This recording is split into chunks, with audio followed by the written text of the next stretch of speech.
Good evening, everyone, and welcome to tonight's event with Colm Tóibín and Seán Hewitt. Thank you for being with us.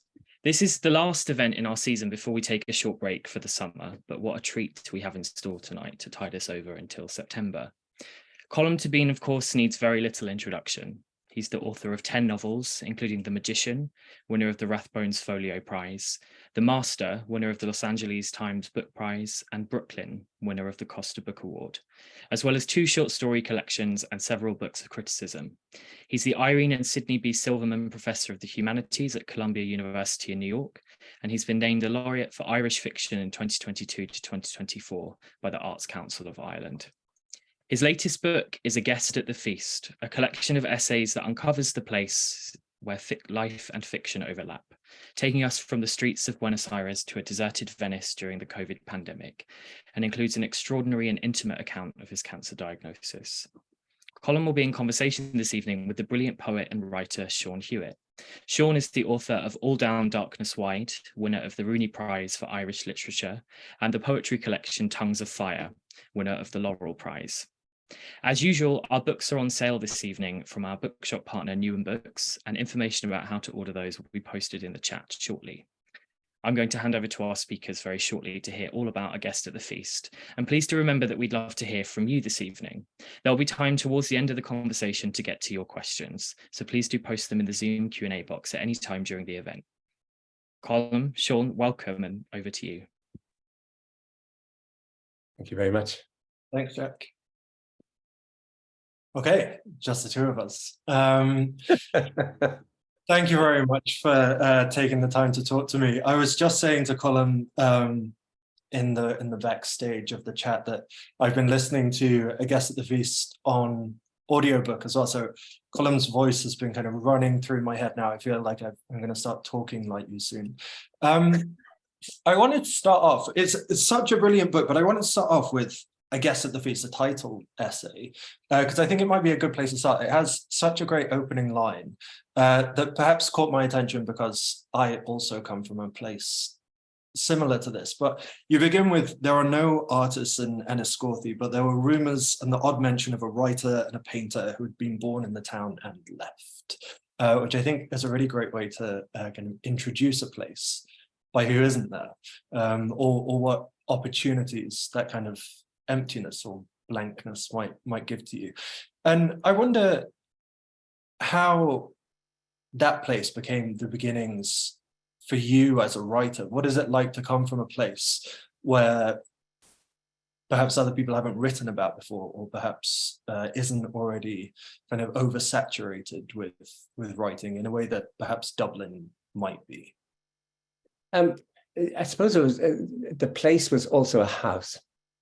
And this was a semi-detached house, probably built in the 30s, we called a housing estate. And my mother left school at 14, and she had written poetry before she married, and she was fascinated by poetry, and she read poetry all her life.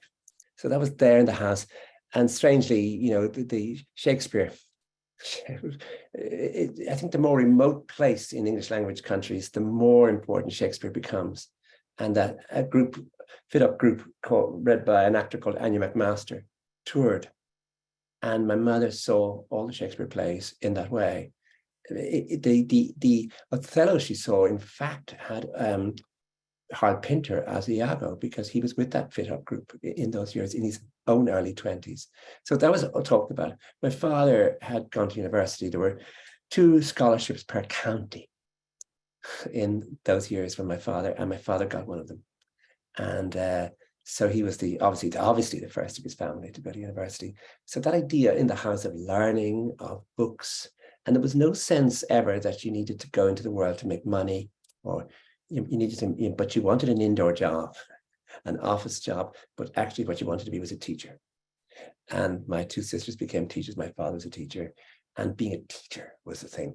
And it wasn't just the long holidays, it was the sense of something else as well. So all of that was there. Plus, I think for any writer, the idea of someone, my father's younger brother had died of tuberculosis in 1940. So I'm born in 55. His name is often mentioned. And it was always said that of all of them, he was the cleverest. They always said that my father was among his siblings was called Mick. Mick couldn't hold a candle to Phil, and Phil was dead, and Phil wrote poetry in Irish, and so all of that was there in the house, sort of shadows, clues, little things, and it just gave you a sense that this was something that maybe you could do. You didn't feel it like that, but it certainly wasn't something that would have been frowned on. I mean, the idea of writing would not have been frowned on or thought a waste of time. So it was a very literary house in that very small town Irish way. Yeah, and it's interesting when you, in I guess at the feast, which is kind of an autobiography in not in fragments would be the wrong word, but in almost visitations of memory that kind of flow through the narrative.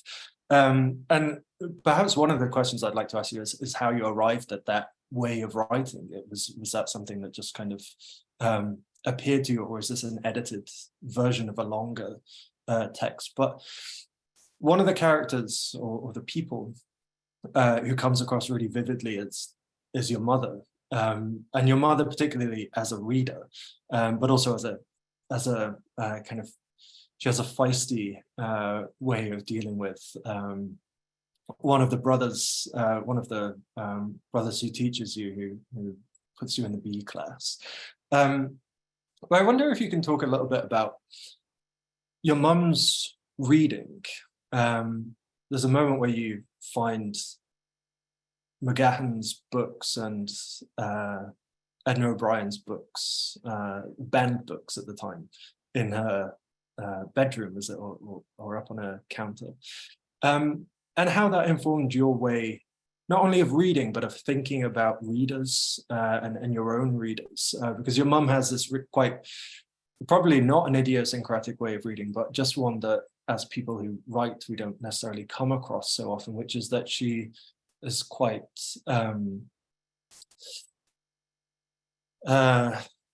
she's not holding any classic writer up in ways that she doesn't need to. She'll say, no, Austen, no, but yes, Saul Bellow, or, and just following her taste. So I wonder if you could talk a little bit about how witnessing someone like your mother read and the things that she follows might have informed the way that you think about readers and about yourself as a reader and the readers of your work.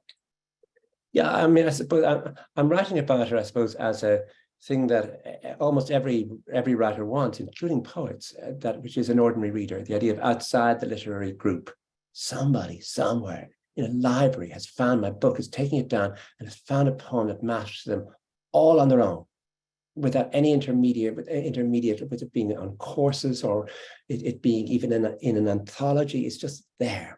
And my mother was one of those people who would go to the library, and she would, she wasn't in a reading group, she wasn't part of a literary group, and she would find things. And she loved Philip Larkin, for example, who she found, and she loved of the Irish poets, Sean Donne was the one that mattered to her, because I think she was getting older, and his sort of spiritual sense mattered to her. And I think the voice, but the big thing was Saul Bellow. It was so unlikely that an Irish widow, Catholic, just loved him. And I said, well, is there not? She said, no, I love all those men. I think they're marvelous. And then she'd look at me. And the thing is, sometimes I felt that she was just a way of annoying me, that I'd come home with some book I had written and I'd hand it to her, and I'd, be on the radio and stuff. And she'd come and say, I know, I think Saul is great because he's so smart. I hate slow books. And you realize I had just written, of course, a slow book. And so some of it was, but there were other parts that were very funny. I should have put more into the book. There was a moment where my father was a teacher in a secondary school, Christian Brothers, and he had a colleague who was known to be very fierce, and he hit my brother across the face. And my brother just mentioned this because it was a normal thing. And my mother decided she wasn't having this. So she wrote him a vicious anonymous letter threatening him. And he showed it to my father. He said, who's got this letter? And my father still didn't know who was behind it. Said, and he thought of a woman in the town who had written it. It was definitely her. My father came out and said to my mother, funny, anonymous letter came in, and we think it's so-and-so. And I said, actually, I wrote it. I did nothing. So that, there was a lot of that sort of way of I suppose, opposing authority in whatever mild way you could manage. But for me, but a lot of there was a lot of interest in new books, poetry, things we covered. Part of that comes down to the fact that in a small place, everyone knows each other. And I wonder when you were writing this essay, how much is it all in your memory, or did you have to go back and be prompted by ideas or research things? Or unfortunately, it's all in my memory. I don't have to go back and do anything. I have a funny memory. I suppose it couldn't be as good as I think it is, but I do remember. The thing about a small house and being the fourth in a family of five is that you learn certain things, which is a lot of the time no one will let you speak because the others are busy speaking, and so you're always quietly trying to see if there's something you could. You tend to watch, and there's also, because it was a small town, there's an extended family on both sides. Meaning there were aunts and uncles in the house all the time. They would open the door. They wouldn't knock on the door. They just come in. And so even though it was a small house, there was an awful lot going on, and you could hear a lot. And so I could take you through house after house after house in Enniscorthy, and I could tell you something about something that had happened in that house, and I wouldn't be wrong. That sounds like the perfect place to be as a novelist, someone that can be quiet and observe, and I think in being quiet, I think I was quite a quiet child as well, and you gain a lot of secrets as a quiet child, not only your own secrets but other people's secrets as well, because they if you're good enough, they can kind of forget that you're there, and then you gain this kind of authority. Go on. I think the other thing that happens is, besides the fact of knowing everyone and that sort of in close community, is that you begin to see how sons look like their fathers. And then as you get older, you begin to see a kid on the street and you realize, well, that has to be one of the Nolans, because look at him. And then, in the graveyard, you know where the graves are. You could say, well, that's where the Sheehan's are buried, just there. No, Mrs. Sheehan is actually over there. And the whole sense of the graveyard as a repository, as a place that that you even know, some graves have room for 3, others room for 5. You get to know, oh, there's room for one more in that grave. Oh, look, so and so is there, and so that business, I suppose the routine or the sort of round of birth into death becomes something that you actually watch being enacted in front of you, watching the son or the daughter on the street and going to the funeral and realizing, oh, it's that grave she'll be in. Oh, because that grave is full. Oh, that's where her cousin is. Oh, look, I didn't. And so in Enniscorthy, I walk down through the middle of the graveyard and I know every single person, because some of those graves are fresh, as it were. And oh God, that's, and you see what year, and so you sort of live with all of that as a sort of round. Yeah, I mean, you say in the book that it can provoke a sort of nihilism. I don't know if that's a word you use, in seeing a constant cycle of birth and death within a small place, as if everyone is making the rounds of the village and ended up in the graveyard. I want to come back to the idea not only of your uncle being a writer, and that idea of seeing it as something that's possible behind you.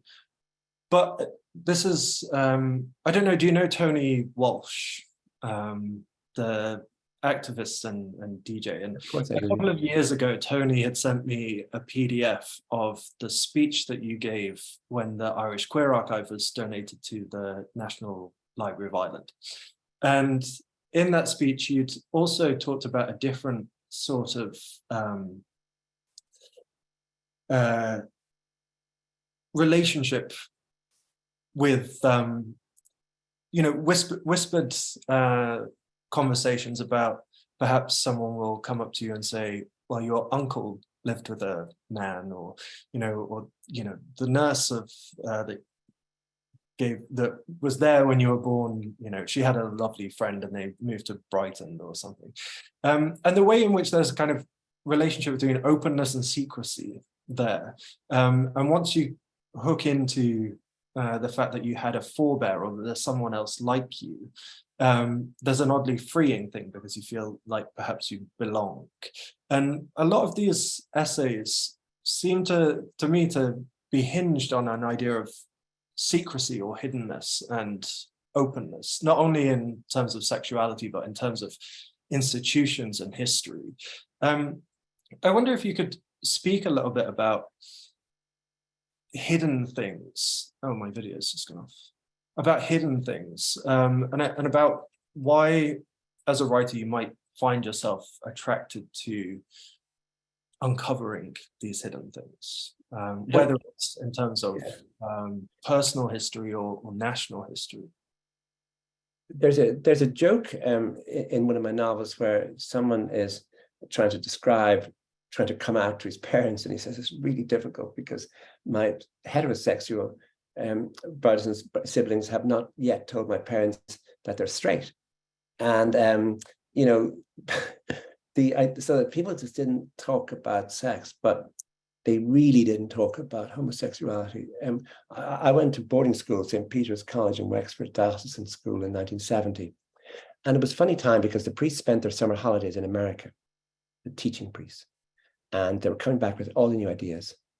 Civil rights movement and the greening, we call it greening of America. And everything was open for debate. I mean, really everything from church-state relations, contraception, abortion, divorce. But the homosexuality was simply unmentionable. It wasn't that it was forbidden. Of course it was forbidden, but it wasn't to be mentioned. And boys, we ourselves did not mention it among ourselves. So it was simply, the idea was completely invisible. There was no mirror. There was no image. And the only image, in fact, was Oscar Wilde. And the second image, perhaps, was Micheál Mac Liammóir, who at the time was an actor, ran the Gate Theatre with his partner, Hilton Edwards. And they had escaped whatever problems there were for gay people, I suppose, by being so grand and so talented. But that after that, there was no one, and literally no one. So when you're talking about those books on my mother's wardrobe, the banned books, they're Edna O'Brien, they're John McGahern, they're John Updike, but they're not John Broderick, who was a gay writer, you know, who could easily have been there. But in another way, what happened with his book, with his first novel, The Pilgrimage, which has 2 or 3 gay characters, quite, you know, it's quite an interesting gay book about family, was that book was not only banned, it was ignored. And when the bans were lifted, that book, the ban on that was, oddly enough, it was not reissued, as though somehow that had to be written out of the picture. And the same thing happened with, you know, with Broderick. Was one of those figures who just got written out of history. And but you learned then that there's a dotted line to the gay past, and it's a strange one. And I mean, someone like Tony Walsh has been doing a huge amount of research on, you know, just how much or how little gay life there was, and how things worked. And of course, you read about gay. If you wanted to do the research, the best way to do it was to go to court cases. Yeah. So you were looking at criminality, criminalization, and accusation. But to find anything that was normal and that was stable and that was accepted was very hard work. But it was actually, the problem was it was there, but it was utterly invisible. And so I suppose if you're a writer, a gay writer in Ireland, you learn a lot about about self-suppression, about how easy it is to make images in which much is as much concealed as disclosed, even images that don't include homosexuality. You just learn that idea of image making is actually, it's not exactly as dangerous, but it is not simple, and it includes, I think, concealment. I mean, one of the, for example, how come no serious gay critic has written a serious book about Ulysses? Because if you're teaching Ulysses now with students, they just keep saying, hold on, he's cruising. Like, oh on. When he talks about Hellenism, when Buck Mulligan at the open, that's not just a code or a clue. This is open, Yeah. And the moment where Bloom at nighttime, where he holds Stephen and wants to take him home, like it's not that it's the only way of reading the book, but it certainly is there in the book. It's in plain sight. I mean, that's just one example of the ways in which we learn to, I suppose, misread, and we learn to then start reading to find concealments in a text, as in concealments in a bar, concealments in a family, concealments in the street. And Dublin's particularly good for concealment because you could bring somebody, I don't know if it's so true now, but it was certainly true 10 years ago. You could bring someone from one end of the city to the other, and they could say to you, there are no gay people in Dublin. How come we haven't seen a single gay person? I said, you don't understand, we've passed many. And I nodded or did something funny with my hand or just with my, but they just don't, they have worked out ways of passing. Yeah. And if you've been here long enough, then you know them all already. So, you know who's who. When you said look at the court cases, you made me think of the court case that you write about in I guess at the feast in an essay called A Brush with the Law, and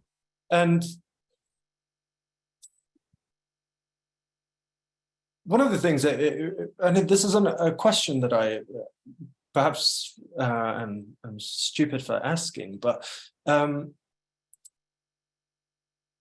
this is before the decriminalization of homosexuality in Ireland.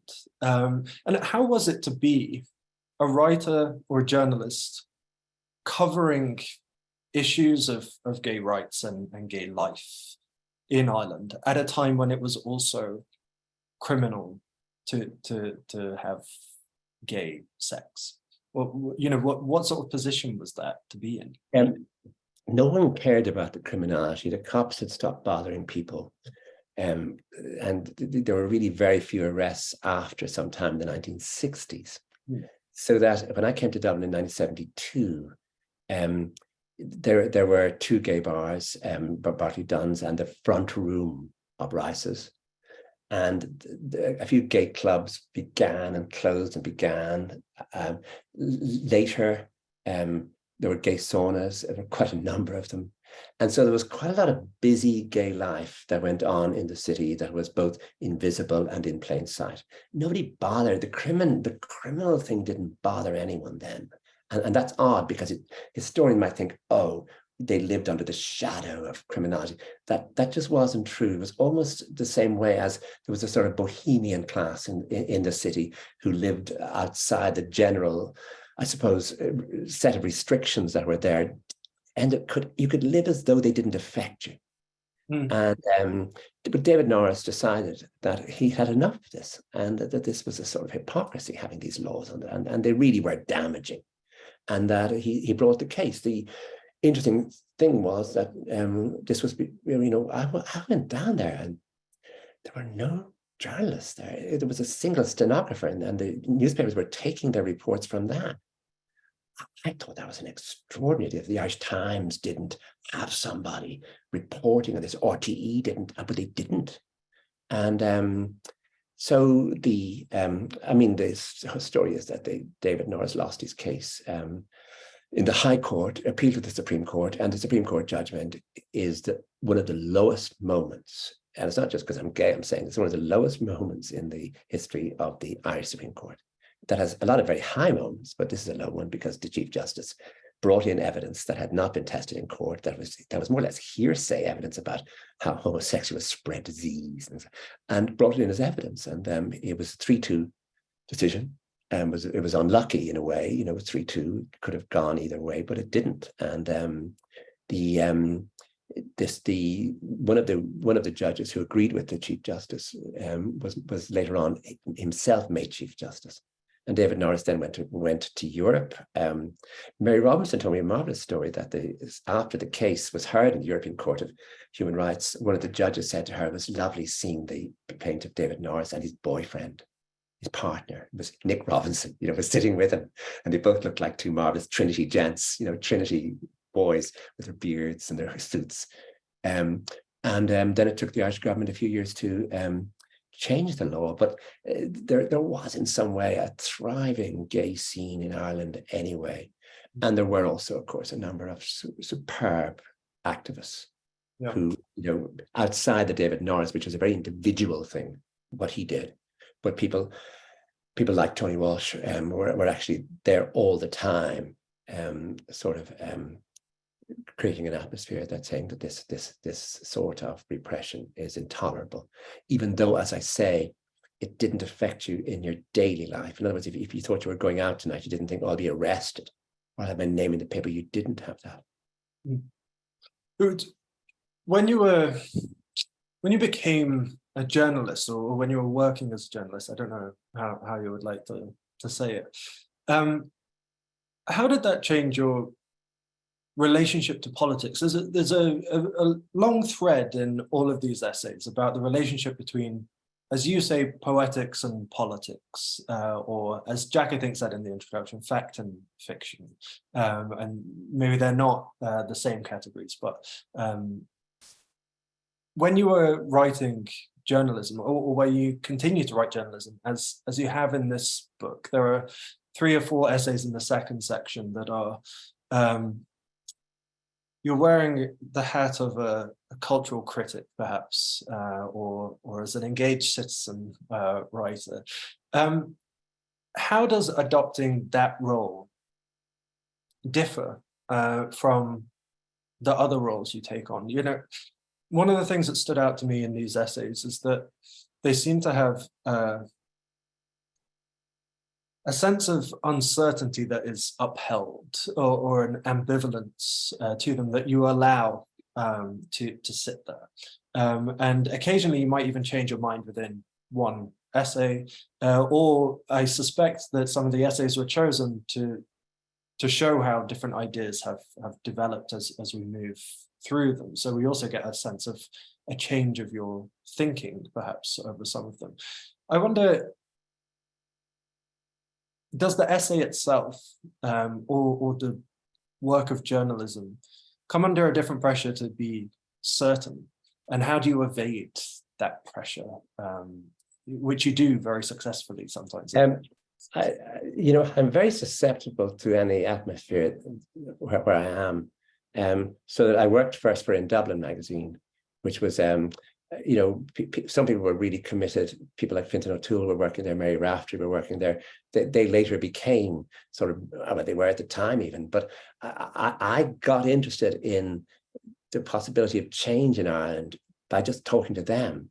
But I never really was as convinced fully that, I just thought the public realm in Ireland was really an impossible place. And for people to, they didn't just oppose condoms, they opposed bus lanes. And to try and get them to think about bus lanes, like buses. I just said, well, no, it wasn't an easy place in the 70s to talk about any sort of reform. And then I went to work for the magazine McGill, which was owned by Vincent Brown, who was a pioneering journalist, who was an idealist, who was someone who literally believed that journalists' job was to, make politicians accountable for. And I sometimes just laugh out loud at some things that he thought we could change as journalists. I just didn't think we could. But the place that I think I really felt most at home, besides in Dublin, which was a lot of fun, was the London Review of Books. And that the whole idea there of skepticism, of uncertainty, of being in two minds, of arguing with yourself, of writing a piece that was 5,000 or 6,000 words long, in which you were not, just simply coming in with a view, telling everyone all about it, and proving it how right it was. Like that would be laughed at. That would be considered like as a cast of. So it was about a cast of mind, and in a way, even though at the beginning I didn't know Mary Kay Wilmers, who was the editor, but I learned to know her by little things she would write on the side, or little things she would just say, well, maybe we cut this. And so I worked with her over a very long period of time, and with Andrew Hagan and with other people who were in the paper. And that particular cast of mind gave me a lot, nourished me. It wasn't as though I came to the paper with it. which was that I adapted, I moved, it became a way of seeing things. And it's been incredibly useful. It's also kept me off the streets. You know, in other words, there's nothing, the thing they most hold contempt for is a non-deliverer. And they even use the word, that guy, he's a non-deliverer. And you hate being a non-deliverer. And therefore, in order to deliver, I mean, you really have to stay home. And you have to really get involved with the sort of arguments you're making with yourself. And that rescued me in a way. It rescued me from random reading. It rescued me from pure laziness, rescued me from drinking too much, from staying in bed and hanging out. It rescued me from all those things where I just became interested in reading and thinking, which was something that I have to say, it wasn't natural. I mean, it wasn't something that was always going to happen. I could easily, there's a pub in Dublin called Grogan's. I often pass it if I'm coming up from somewhere and I look at it and think, God, I'd love to be in there. But I haven't been in there for years. Yeah. I don't think it's changed that much on the inside, apart from they now have, you can pay by card, which you didn't used to be able to. They used to have a cash point in the pub, and they used to send you to the cash point, and then you could pay. How did you go about choosing the essays for this book? What was the process like? Because you've written many more essays for the LRB than are in this book. So what was the process like? What were you thinking when you? If anything was boring, it just didn't get in. There was a piece I wrote for the New Yorker years ago about the decline of the Catholic Church in Ireland, the Bishop Casey case and the Father Smith, Brendan Smith case. And I always thought that piece will have to go into a book at some point. And when I read it for this book, it just didn't work. Too much detail, locked into its moment. It just wasn't going to happen. And it was lovely to think that's not going into this book. So the rule was, and in the Guest of the Feast pieces, the rule was, there were many others of those pieces. If there's something wrong with it, if it's, sometimes things are tied to their time, tied to their moment, and they're just not going to work. So I would read them. I was simple. And if it would bore me, I thought, well, if they bore, I wrote the thing and it bores me. How will I am going to voice this on the unsuspecting public? So really it was about that. It was just, if it's boring, out. If I think it might do something, still now, in. It was just that. There's so many echoes that go between all the pieces as well, that makes them seem at least like they were very carefully plotted as you go, even ending in Venice in lockdown. So the scene of forgetting the title of that, is it Alone in Venice? Yeah, Alone in Venice. Yeah. Is being in Venice alone in October, was it, of 2020, and looking at the paintings and finally having this space and quiet to look at paintings. But what you also encounter is darkness, the bad lighting of the paintings. And you quote a critic who talks about an aesthetic of darkness. And it seemed to me to be such a good way of tying up or crystallizing some of the things that you've been thinking about in all of these essays, which is peering into the darkness, having your kind of senses honed onto what's hidden or what's not quite obvious on the first take, and looking closer. One of the things that is a persistent concern in the book is homosexuality, the Catholic Church, and then clerical abuse in the church. And there's 3 or 4 essays in the middle of the book that discuss that. And one of the ideas that I was just kind of fascinated by, you wrote about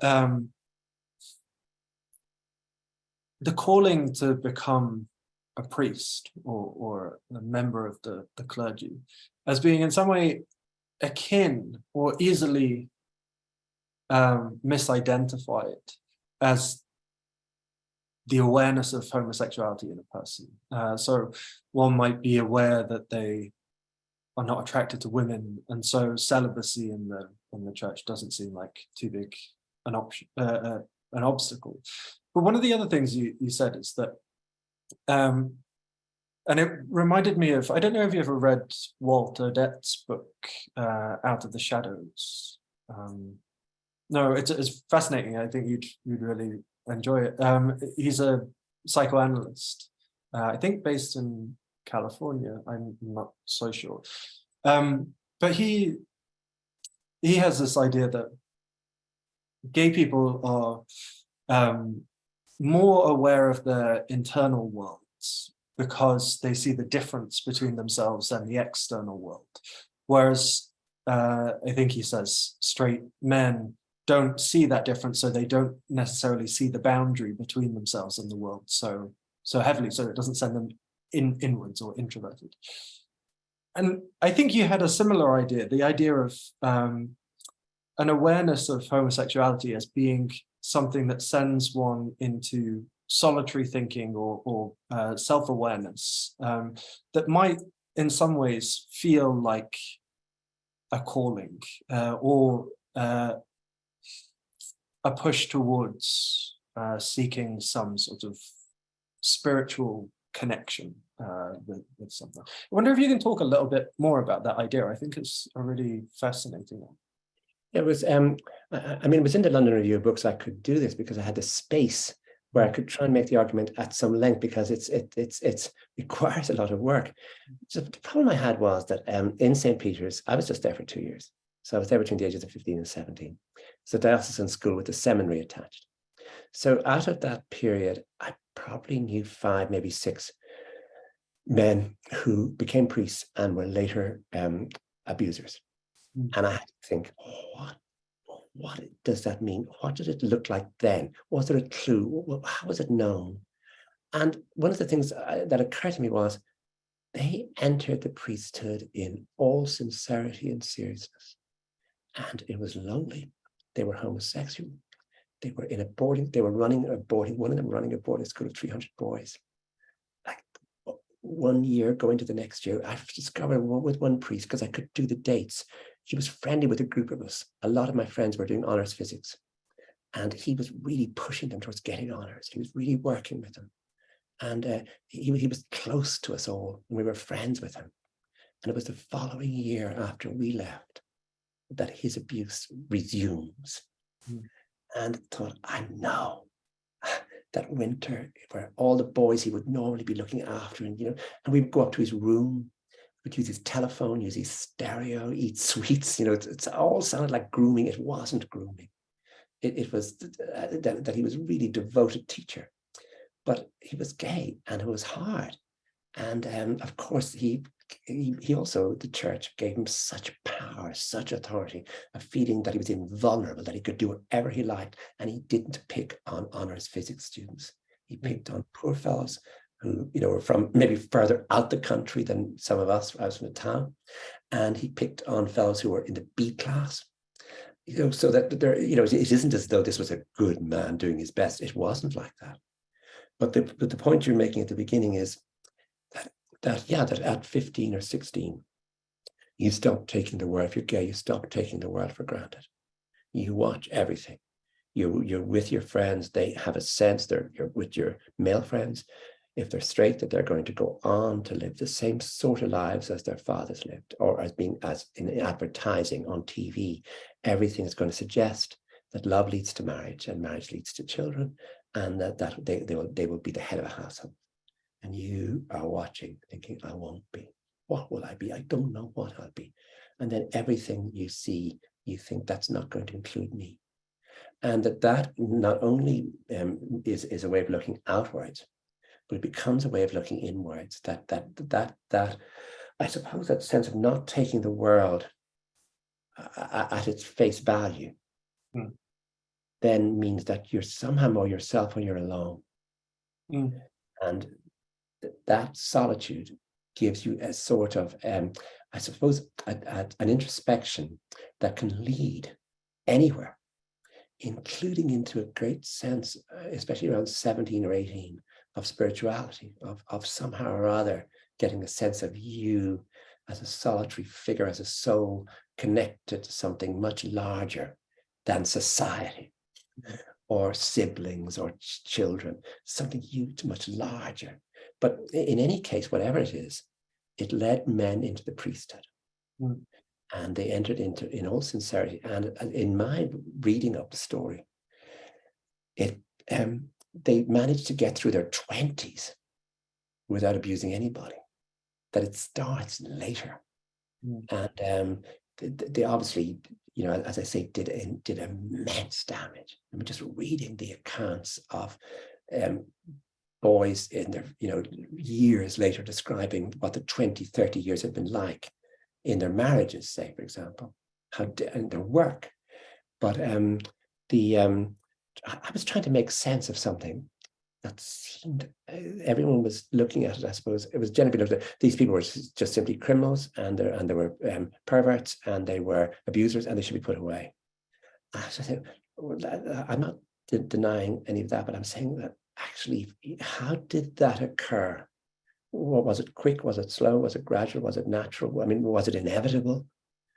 Like what was it? So I was just trying to investigate that, and I was trying to say also that in 1971, so halfway through that time at St. Peter's, I had stayed behind at Easter for what was called a vocations workshop. And if I had been pushed the right way, I have to say my mother thought it was the funniest idea, Colm as a priest. Just not to be even, you know, considered, except great laughter. So, you know, if I'd had a different sort of mother who would have, you know, said, well, you know, this thing would make me happiest, things could have been different. And so I was trying to write about that. But those seem as well to be things that could make you a very good novelist as well. You know, and particularly a novelist who might look to other real characters or figures, Thomas Mann or Henry James, and try to understand the subtleties, the light and shade of things that they hide, things that they might not even think to themselves, but they are being. It seems like that sort of cast of mind might have informed the way in which you kind of look to novelize and investigate these people who live in secretive or hidden ways, perhaps ways hidden even to themselves. I wonder if that's a fair kind of way of thinking across this. Yeah, it is. I mean, I think you become interested. I became fascinated by the idea of Henry James as a gay writer, or as a gay man, or as a homosexual. Thomas Mann was simpler because he wrote Death in Venice. But in the case of both of them, at the time of their death, nothing much was really known about them. But then with letters and diaries and biographies and people who knew them, so a great amount of information, so that you have this distance between, I suppose, the man at the platform, in the case of Thomas Mann, and the private man writing his diaries. And of course, the novel, its form itself, it lends itself to that, in the sense that, you know, the novel form is very good at letting you see what someone is thinking, and then letting you see what someone is saying, and the great distance between those two things can be really dramatized in a novel. It's one of the great things a novel can do that, in a way, drama can't do as easily, or television or film. And so, yes, that idea that I was brought, I mean, I'm the second son in a family of 5, but I was brought up, sometimes it was a feeling, it was later, I mean, thinking about it, it was like being brought up in the 19th century, in the way the extended family was used, the way Catholicism, the way authority, and not having a telephone in the house, not having a television until later. But in any case, I was interested in that dotted line that brought you back to saying 2 of the great figures in the development of the novel were homosexual men who lived partly in the closet and, oddly enough, sometimes in the light. And that is the most fascinating idea. And what was that like? Not like my aim was to create an illusion that you're in the room with them, just to see what was that like to be them there and then, And that became an obsession in both of those cases. And also the huge amount of information you have in both cases because of the diaries, the letters, and the novel. So you can really have enough images to work from. And so that interested me. But I feel there's one book missing, which is the sort of the account of what happened in my time. I mean, from 1970 until now, until say the gay marriage law in Ireland. So I'm going to have to really tackle that business of the actual bring it up to date in some way, to see what it was actually like. So I'm probably working on that now. If I could just settle down a bit and stop talking. That sounds like a book I can't wait to read, and one that is, I think you're right, missing. And I would love to read it. Okay, I'm going to start taking some audience questions. I can't see the names of the people who have asked these questions, so I apologize to the people who have asked them, but I will pitch them to Colm. One of these is kind of related to what we were just talking about, which is, when did you discover gay literature and what effect did it have on you as a writer? Oh, I suppose it would be books like Giovanni's Room by James Baldwin, but also a sort of undercurrent in a novel like James Baldwin's Go Tell It on the Mountain, where you feel that young boy who's becoming a teenager in this religious household, there's something about him in the way he's watching the world.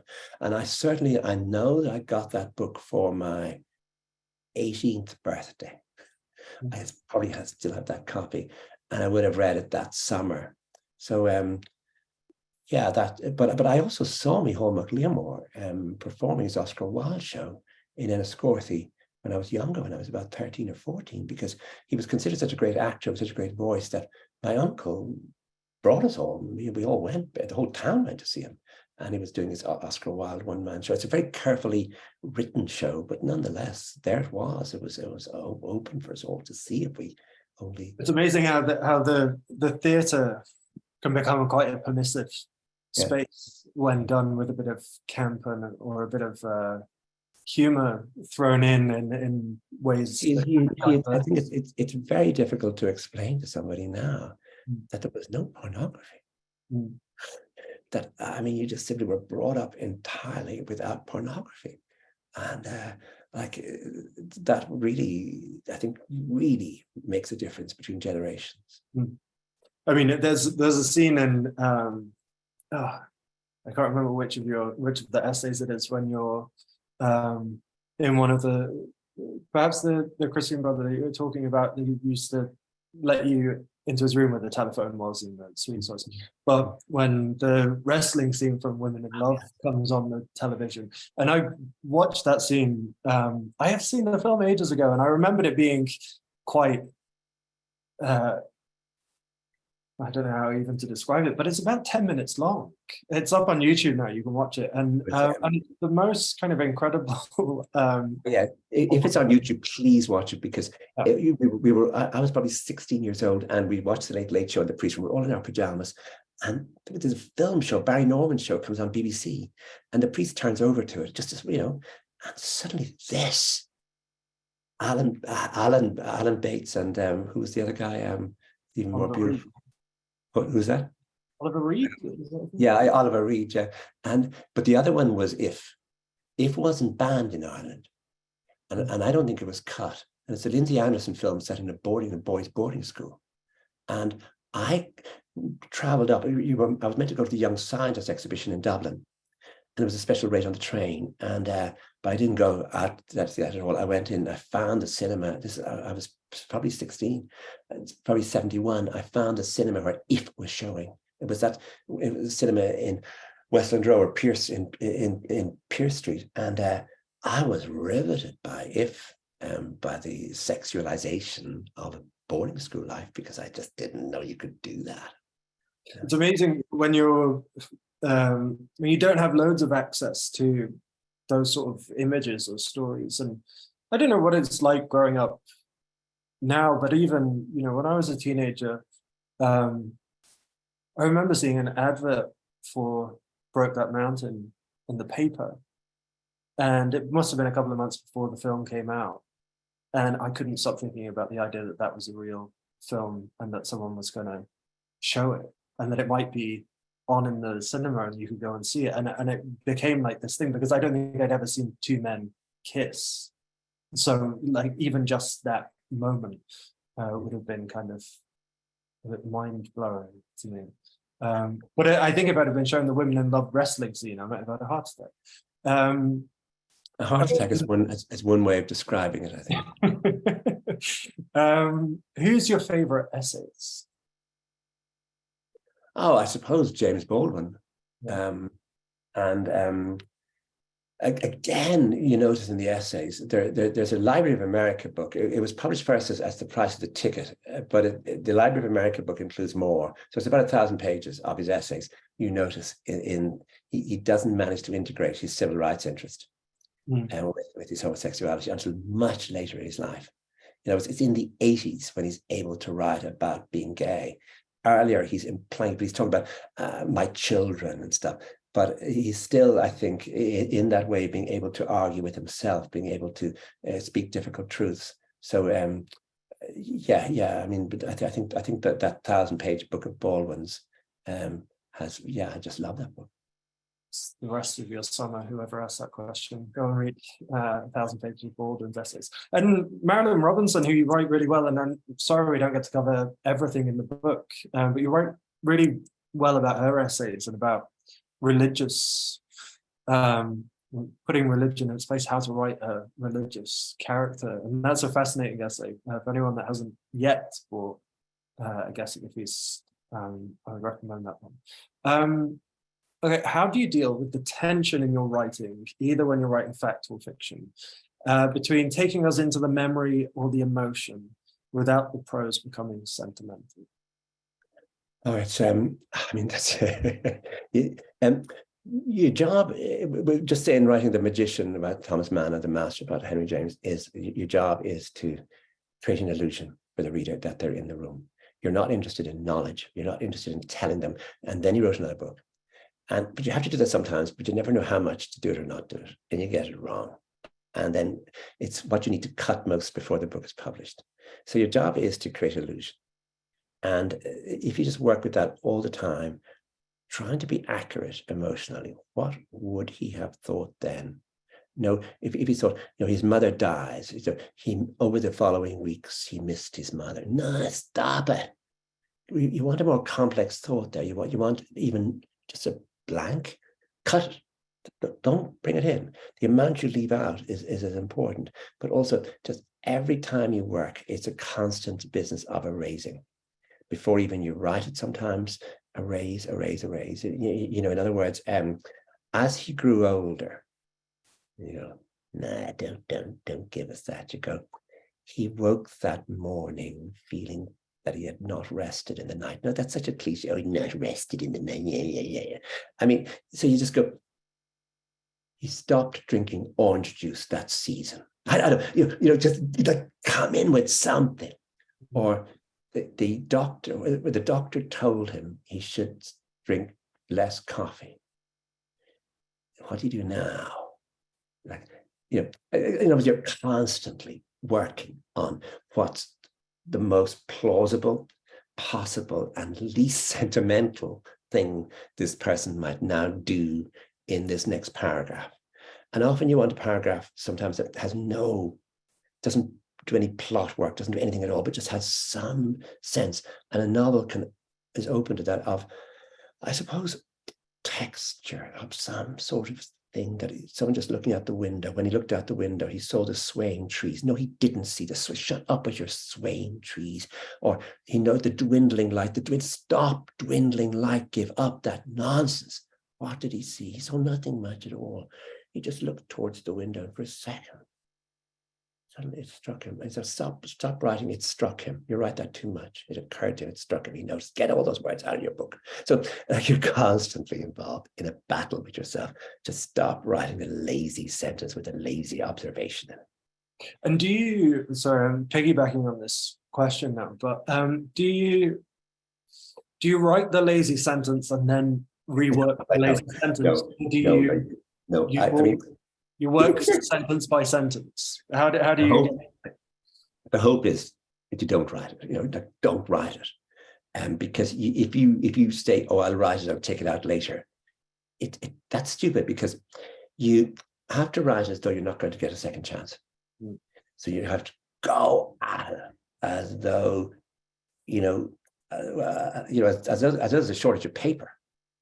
And then you'll find also that you broke your own rules. That there's a sentence that's the worst sentence ever. You'll know to take it out.